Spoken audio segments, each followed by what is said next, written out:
하나님의 말씀 출애굽기 2장 1절부터 3절까지 말씀입니다. 제가 봉독을 해드리겠습니다. 하나님의 말씀 출애굽기 2장 1절로 3절 말씀입니다.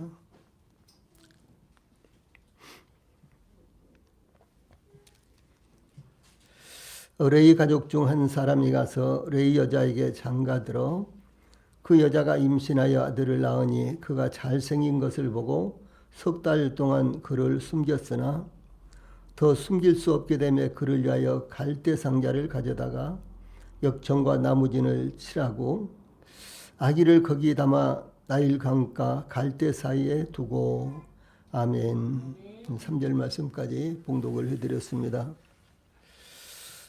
오늘 저녁에는 출애굽기 2장 1절로 3절 말씀을 통해서 하나님께서 시작하시는 구원, 하나님께서 시작하시는 구원, 이런 주제로 말씀을 전해드리겠습니다. 야곱이 그의 가족을 이끌고 애굽으로 내려가 요셉이 주선한 대로 애굽의 고센 땅에서 거주한 지 약 400년이 흘렀을 때 애굽에는 요셉을 알지 못하는 새 왕이 일어나 이스라엘의 번성을 질투하고 염려하고 있었는데, 만약 전쟁이 일어나 이방 군인들이 쳐들어왔을 때 이스라엘이 애굽을 배반하고 이방인들과 연합하여 애굽을 대적할지도 모른다는 우려 때문이었습니다. 그런 까닭에 애굽 왕 바로는 이스라엘의 번성을 억제하기 위해 이스라엘을 강제 노동에 동원하여 무거운 짐을 지어 괴롭게 하여 애굽 왕 바로를 위하여 국고성 비돔과 람셋을 건축하게 하였습니다. 그러나 이스라엘은 학대를 받을수록 더욱 번성하여 퍼져나가므로 애굽 사람이 이스라엘 자손으로 말미암아 근심했다라고 1장 12절에 기록하고 있습니다.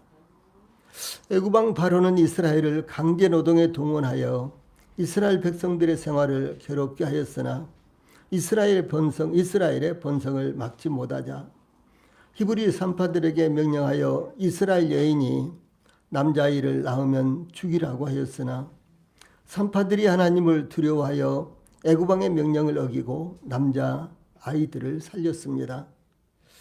그러자 애굽 왕 바로는 더욱 악한 방법을 강구하였는데 애굽의 모든 백성에게 명령하여 이스라엘의 아들이 태어나거든 그를 나일강에 던지라고 명령했습니다. 이러한 극도의 어려운 상황이 계속될 때 하나님께서 그 선택하신 백성들을 예면하지 않으시고 그들을 구원하기 위해서 역사적인 일을 시작하고 계신 것이 나타나고 있습니다. 제일 먼저 1절 말씀을 통해서 이제 구원자가 출생하고 있는 모습이 나타나고 있습니다. 애굽에서 이스라엘이 번성하여 퍼져나가므로 이스라엘에 대한 극단적인 박해가 자행되고 있을 때 하나님께서 이스라엘을 구원할 구원자가 태어나게 하셨는데, 이것은 아브라함과 야곱을 통해 말씀하신 하나님의 말씀대로 이스라엘의 해방을 위한 하나님의 역사가 시작되었다는 것을 의미합니다. 하나님께서 아브라함에게 창세기 15장 13절 14절에 너는 반드시 알라 내 자손이 이방에서 계기되어 그들을 섬기겠고 그들은 400년 동안 내 자손을 괴롭히리니 그들이 섬기는 나라를 내가 징벌할지며 후에 내 자손이 큰 재물을 이끌고 나오리라, 이렇게 말씀하셨으며, 야곱에게는 창세기 46장 3절로 4절 말씀에 나는 하나님이라 내 아버지의 하나님이니 애굽으로 내려가기를 두려워하지 말라. 내가 거기서 너로 큰 민족을 이루게 하리니 내가 너와 함께 애굽으로 내려가겠고 반드시 너를 인도하여 다시 올라올 것이며 요셉이 그의 손으로 내 눈을 감기리라, 이렇게 약속하셨습니다. 그러므로 출애굽기 1장 22절 말씀에 그러므로 바로가 그의 모든 백성에게 명령하여 이르되 아들이 태어나거든 너희는 그를 나일강에 던지고 라고 이스라엘의 번식을 죽음으로 저지시키려고 명령을 했습니다. 이 나일강은 죽음의 강입니다. 하나님의 원수는 죽음을 이용하여 하나님의 목적을 좌절시키려고 시도하였습니다. 예수님이 태어나자 헤롯 왕은 베들레헴의 유아들을 살해함으로 하나님의 구속을 막으려고 하였지만 하나님께서 유아인 예수님을 안전하게 피신시켜 살리심으로 구속의 계획을 계속하셨습니다. 또한 대제사장들과 백성의 장로들의 사주를 받은 군중들은 총독 빌라도를 향해 십자가에 못 박혀야 하겠나이다, 이렇게 아우성쳤습니다. 마태복음 27장 22절 23절, 마가복음 15장 13절 14절, 누가복음 23장 21절, 이런 것에 이렇게 똑같은 말씀이 나타나고 있습니다. 그러나 하나님은 사도 베드로가 사도행전 2장 32절에 이 예수를 하나님이 살리신지라 라고 증거하였듯이, 또한 사도 바울이 하나님이 죽은 자 가운데서 저를 살리신지라 사도행전 13장 30절 이렇게 증거한 것처럼 이 부활로서 곧 생명으로서 구속의 역사를 이루셨습니다. 창세기 37장에는 요셉을 죽임으로 하나님의 구속 역사를 끊으려고 시도하지만 하나님은 요셉을 살리심으로 이스라엘의 구속을 완성하셨습니다.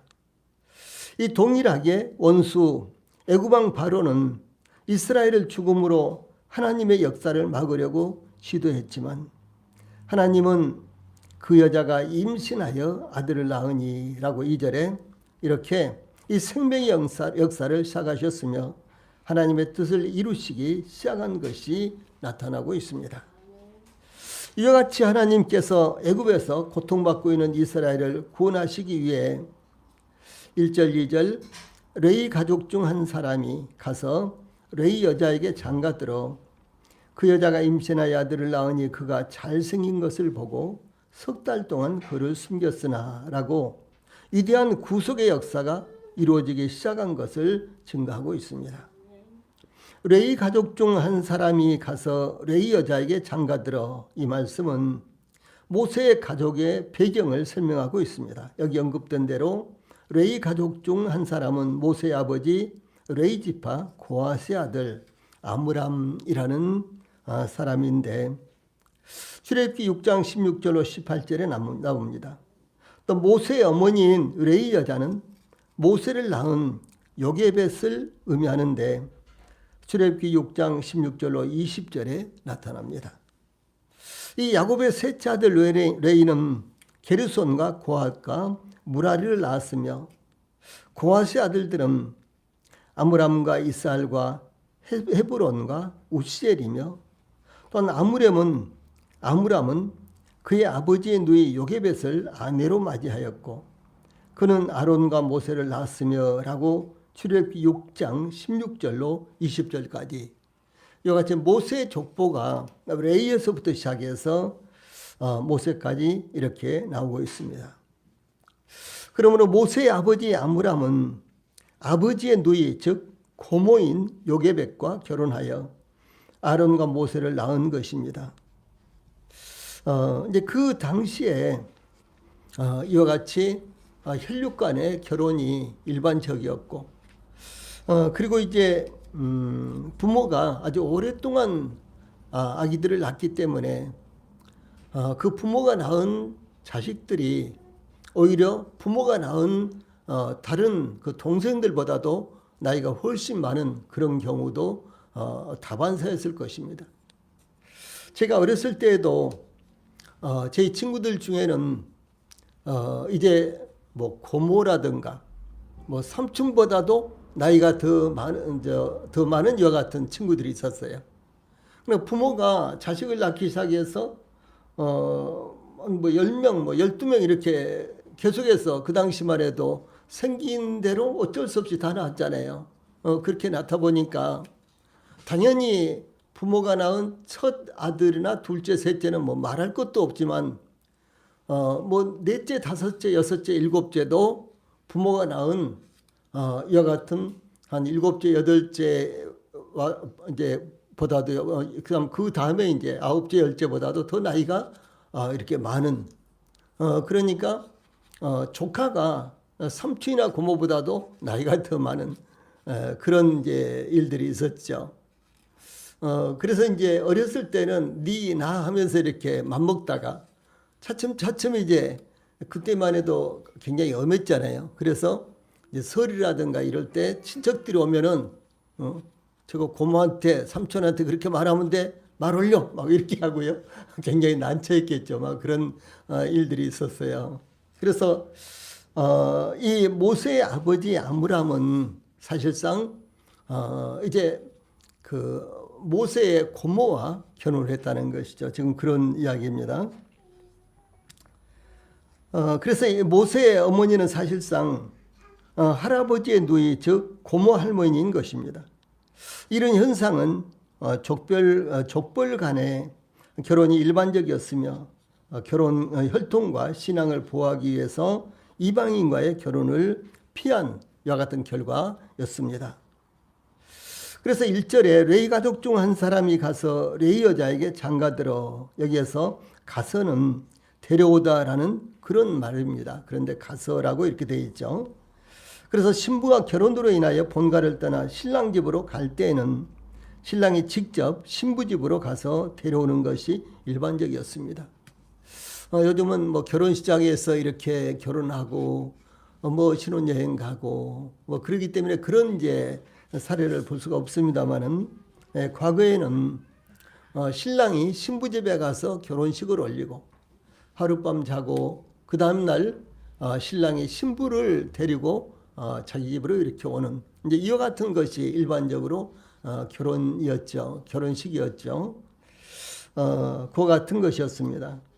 이 아브라함은 이삭의 신부감을 찾기 위해서 그의 늙은 종을 하란으로 보냈으며 늙은 종은 하란에서 리브가를 이삭의 신부로 데려왔던 것과 같습니다. 또한 여기 장가들어라는 이 말은 취하다, 고르다라는 그런 의미로 이러한 표현은 당시대 가부장적 남성 우위의 시대상을 나타낸 말입니다. 남녀가 동일한 입장에서 만나 결혼하는 것이 아니라 남자가 일방적으로 신부를 선택하여 결혼이 이루어진 것을 의미합니다. 이것은 이스라엘 아이들이 태어나면 죽이라는 애굽왕 바로의 명령이 내려졌지만 하나님의 백성들의 역사는 세상 왕의 명령과 위협으로 중단되지 않았다는 것을 나타내는 것입니다.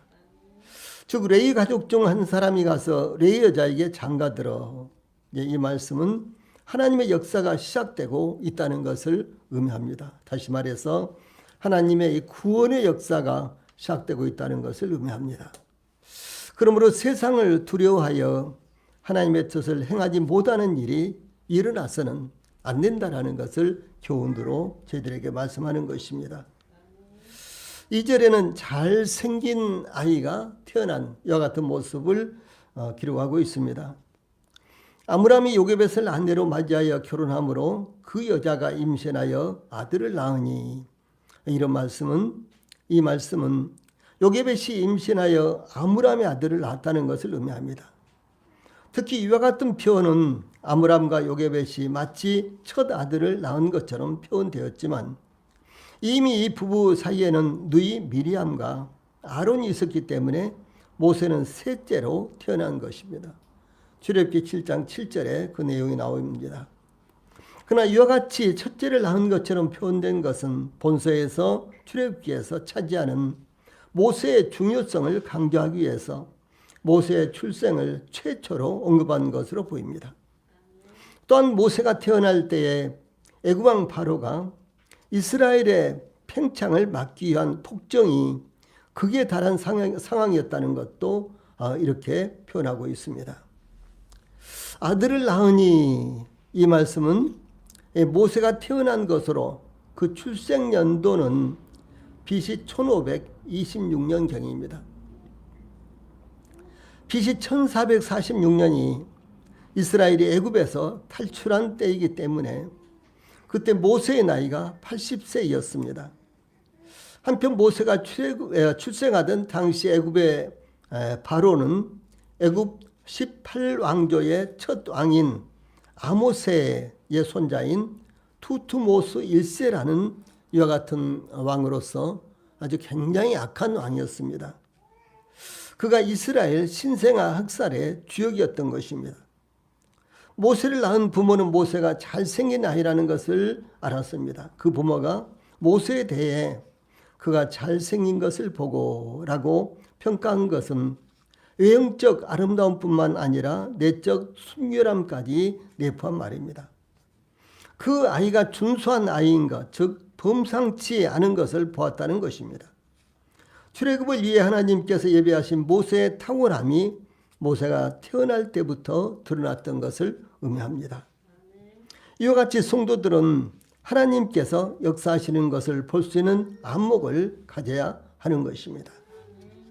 다시 말해서 모세의 부모가 모세를 낳고 모세가 잘생긴 것을 보았던 것처럼 하나님의 백성들인 우리 성도들은 무엇을 보든지 간에 하나님의 눈으로 하나님께서 역사하시는 이와 같은 안목으로 보아야 한다라고 하는 것입니다.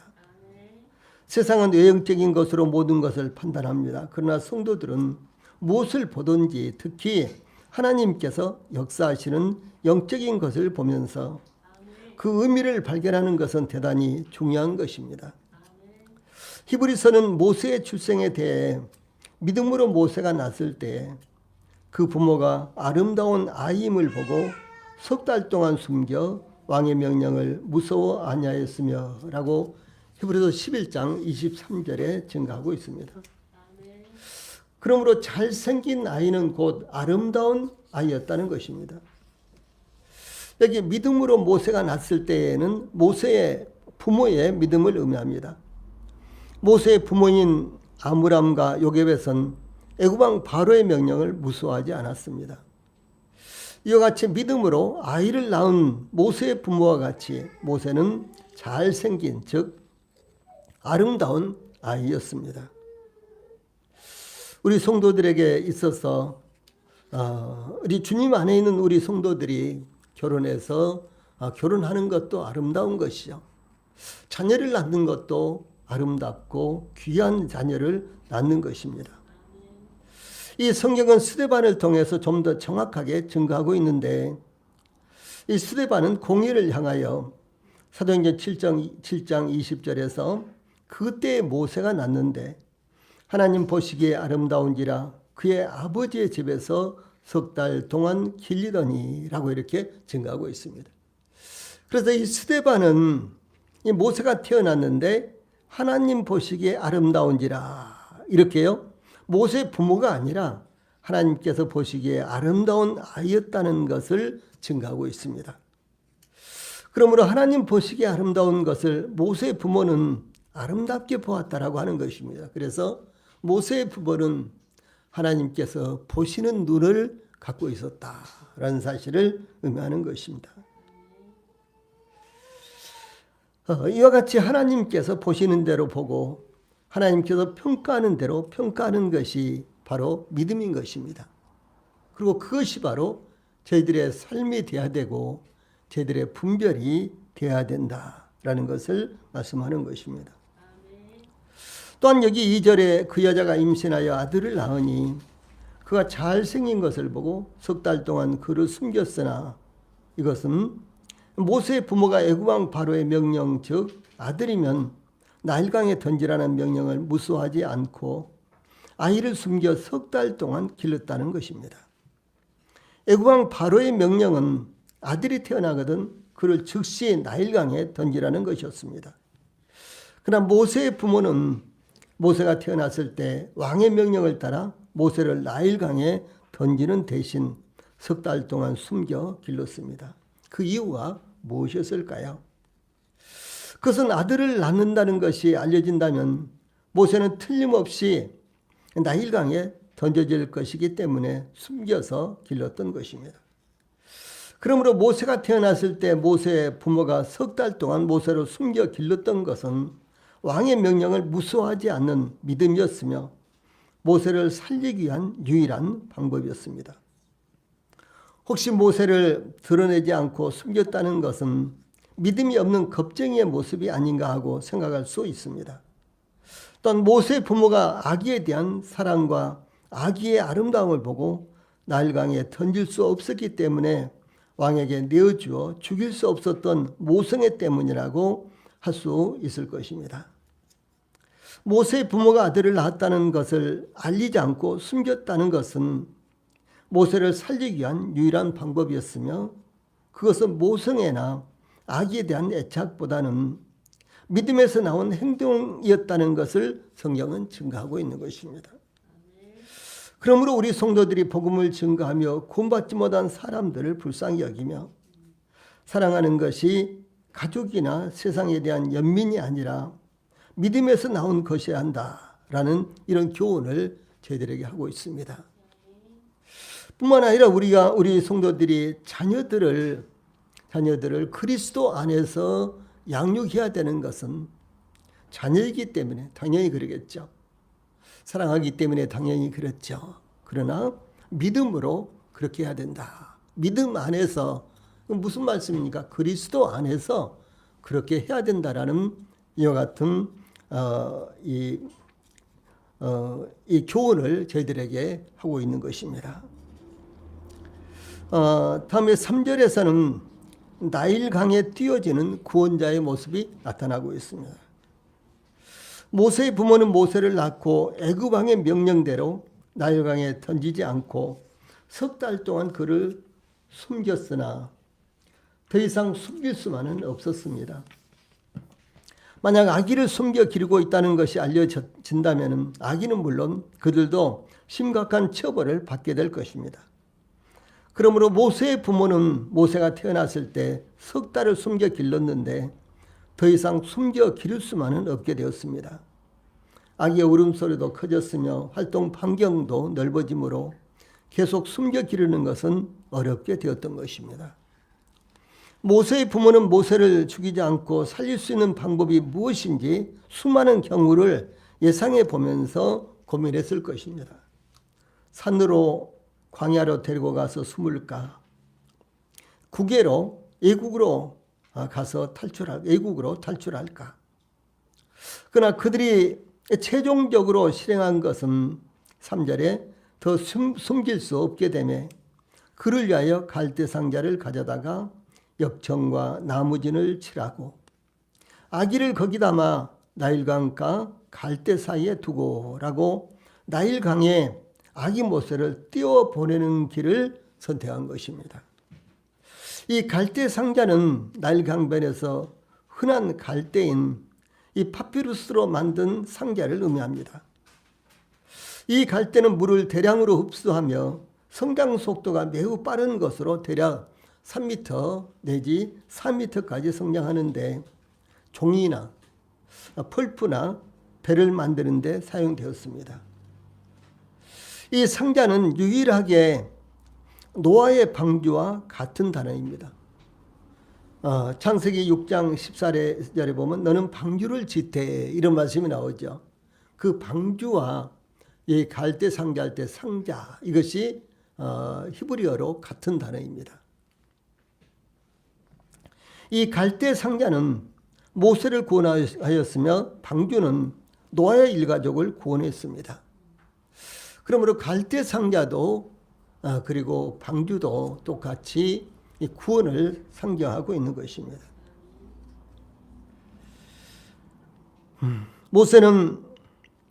모세의 부모는 갈대 상자를 만들어 나일강에 내려놓았으며 노아를 실은 방주는 온 땅의 창이란 물로 내려갔습니다.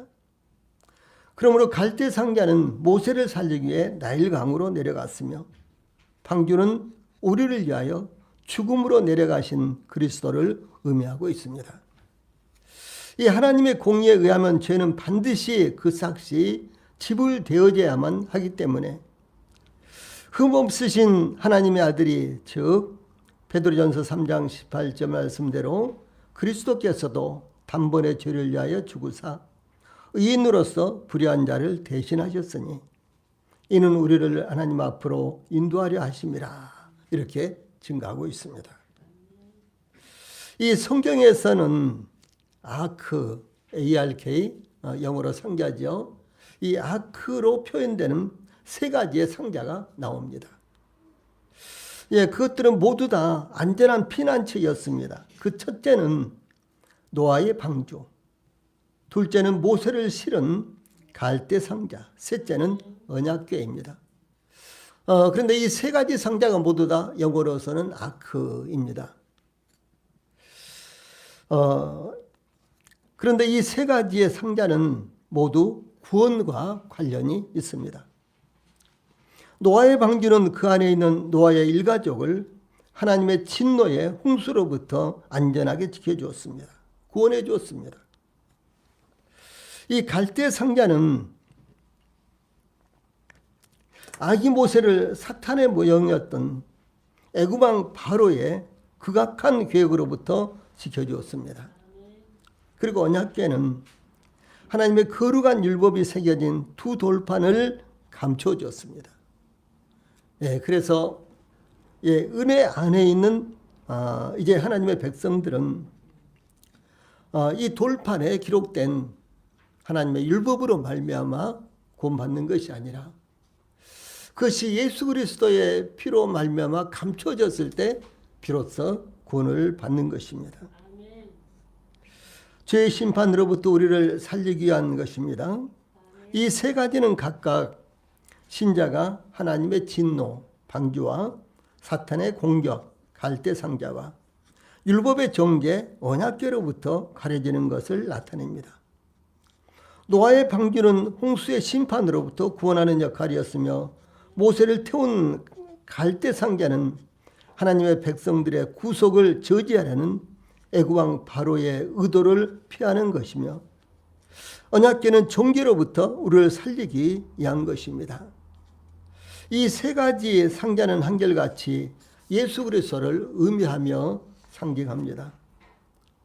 사도 베드로는 사도행전 4장 12절에서 다른 이로서는 구원을 얻을 수 없나니 천하 사람 중에 구원을 받을 만한 다른 이름을 우리에게 주신 일이 없음이라 이렇게 증가하고 있습니다.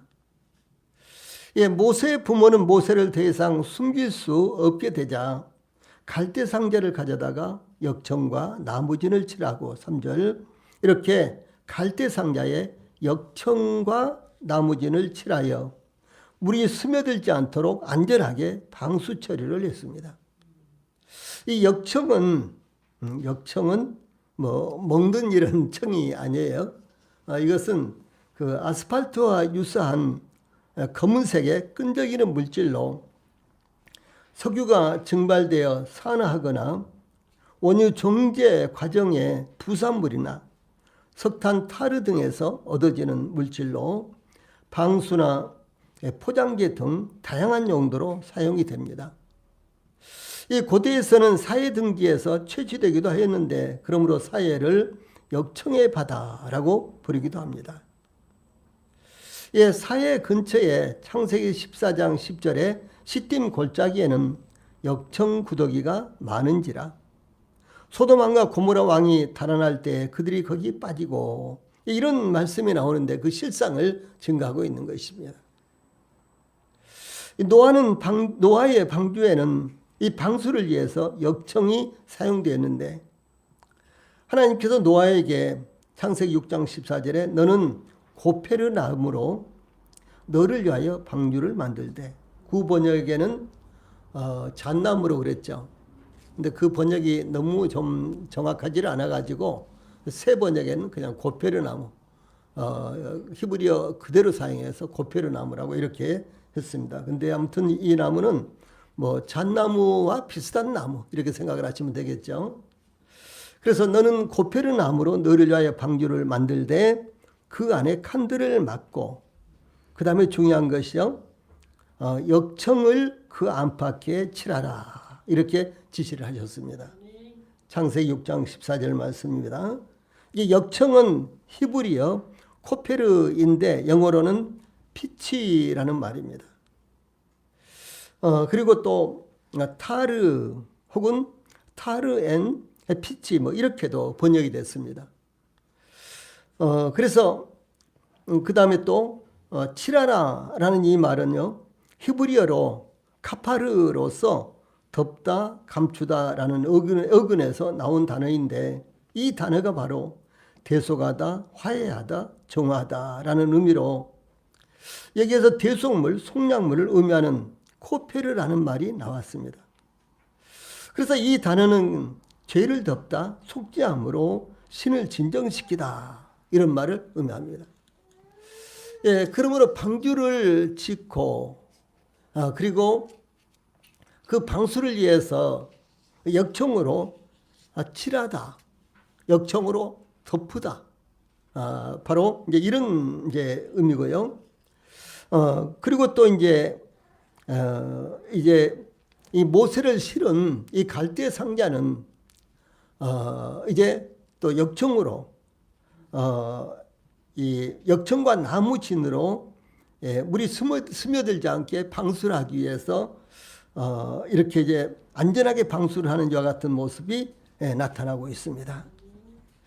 그래서 이 단어는 죄를 덮다라고 하는 이와 같은 단어, 바로 똑같은 단어가 여기 사용됐다라고 하는 것이죠.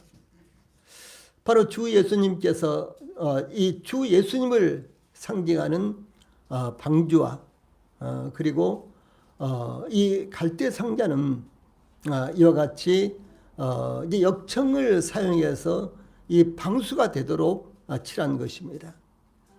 이것은 주 예수님께서 십자가의 보혈을 흘려주심으로 저희들의 죄를 완전히 덮은 것을 의미하는 이와 같은 단어입니다. 예, 그래서 이 단어가 바로 대속물, 속량물을 의미하는 이 코페르라는 이와 같은 단어, 그 단어에서 이런 단어가 나왔고, 그리고 이제 결국은 이 단어가 죄를 덮다, 속죄함으로 신을 진정시키다라는 이와 같은 말하는 것이죠. 저희들이 구원 받을 수 있는 것은 무엇입니까? 바로 주 예수님의 십자가의 보혈입니다. 그 보혈의 피가 저희들의 모든 죄를 완전히 덮은 것입니다.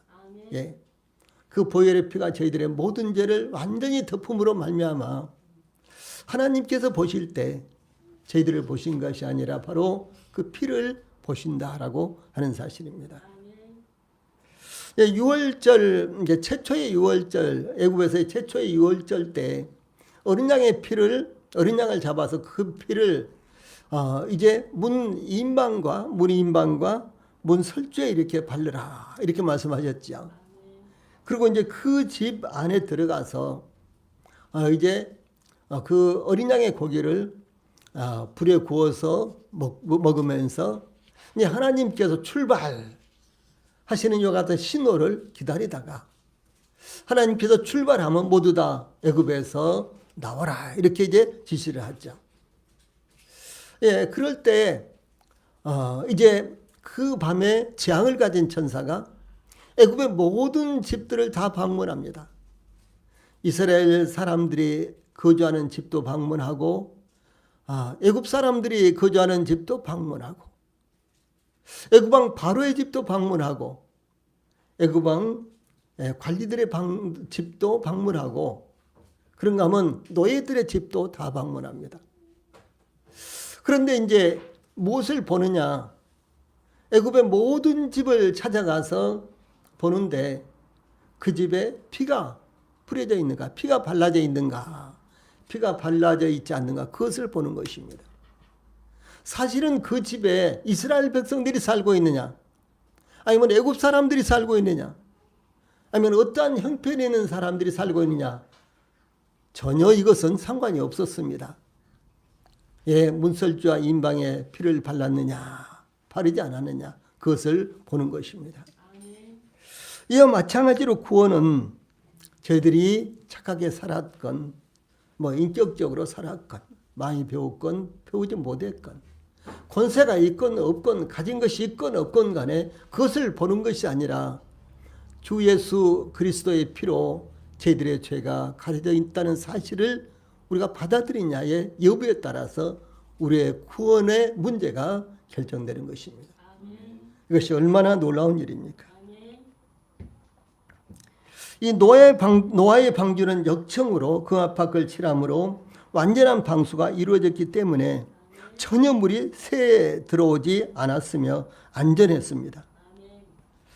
그러므로 방주는 온 세상이 멸망당하는 중에도 안전한 피난처가 되었습니다. 방주가 노아의 일가족을 품고 있었으므로 안전하였듯이 사도 바울은 이는 너희가 죽었고 너희 생명이 그리스도와 함께 하나님 안에 감추어졌음이라 이렇게 증거하고 있습니다. 즉 우리가 그리스도 예수 안에 있으므로 안전하다는 것입니다. 이와 같이 갈대 상자는 역청과 나무진을 칠함으로 물이 새어들지 않았으며 안전했습니다. 갈대 상자가 모세를 안전하게 품고 있었듯이 그리스도께서 우리를 안전하게 품고 있는 것입니다. 그러므로 모세의 부모가 믿음으로 애굽왕 바로의 명령을 무수하지 않고 석 달 동안 모세를 숨겨 길렀던 것과 같이 믿음으로 모세를 갈대 상자에 담아 나일강에 띄어보냈던 것입니다. 노아의 방주와 갈대 상자와 언약궤가 예수 그리스도의 구원을 의미하는데 하나님은 가장 위급할 때마다 구원자를 보내셨습니다.